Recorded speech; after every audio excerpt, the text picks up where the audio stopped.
Imagine this. A prospective convert walks into the room with Shammai Hazaken, Shammai the elder, and says to him, "Teach me the entire Torah while I stand on one leg. And if you do, I'll convert."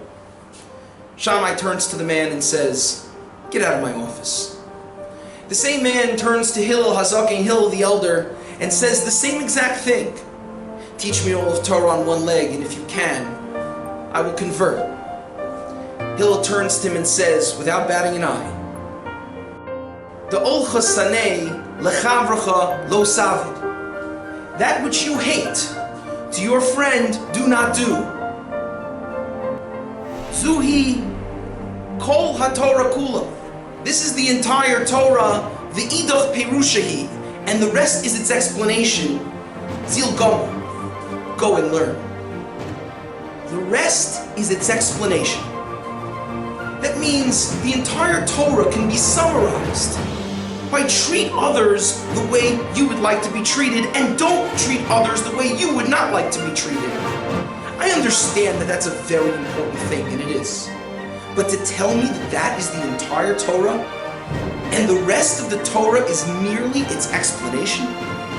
What about all the mitzvos that we do? The Torah that we learn? What does that have to do with treating other people the way we would like to be treated? The Kabbalah tells us that when God created Adam Arishon, Adam, he wasn't your average man. Adam had a soul. And in that soul, every single soul that ever was, will, and will be, was included in that master neshama, that master soul of Adam Arishon. And when Adam Arishon ate from that Eitz Hadas, that tree of knowledge, the reason that we still suffer today for that sin is because we also ate from that tree of knowledge, because our neshama, our soul, was included in the soul of Adam Arishon, of Adam. And the Mefarshei Kabbalah tell us that when Adam ate from the Eitz Hadas, the tree of knowledge, his neshama separated, burst into many different parts. And therefore, the ultimate tikkun and the fixing for the sin of Adam Arishon is that all of the different parts of that neshama that consist of each and every one of us need to find their way back together and to make themselves whole once again. Now, how does that happen? Well, first, we have to intend that that's what we're trying to do. Every person has to do whatever he can to connect his soul with others. If a person sees his friend suffering, he must pray for him. He must daven for him. If you see someone in the street who needs your help, you must help him. We cannot turn our attention away from someone in their time of need.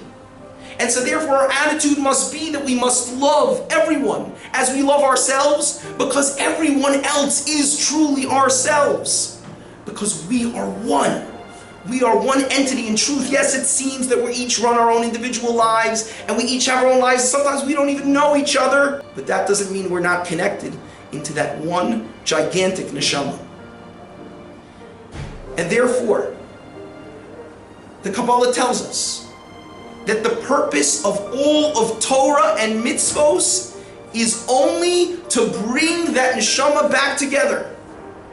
After we have that proper intention, and we do the mitzvos, and we learn our Torah, we are unleashing a spiritual force that brings all of the parts of the neshama, allows them to fulfill their purpose, and brings them back together as one. This is why when we do a mitzvah, we say a special prayer, l'shem yichud, that says, b'shem kol Yisrael, in the name of every Jew, because we are intending to bring back humanity together as one.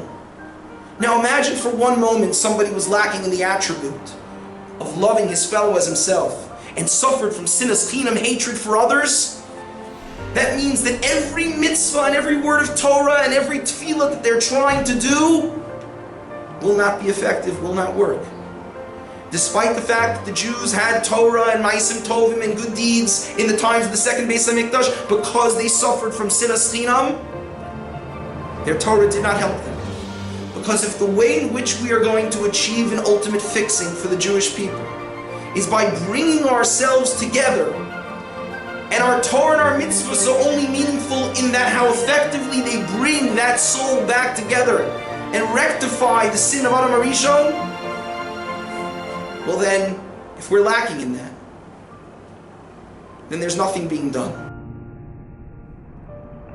This is why in tefillah, in davening, we say everything in plural. Elokeinu, our God. Rifa'enu, heal us. Barech Aleinu, bring us blessing, bring us financial stability. Us. Because there is no I. We are all rooted and connected together. And until we realize that, we're missing the point of why we're here and how we're supposed to make something out of our lives together. Today there's too much divisiveness. We look at ourselves and we look at everyone else and we see everyone else as an other.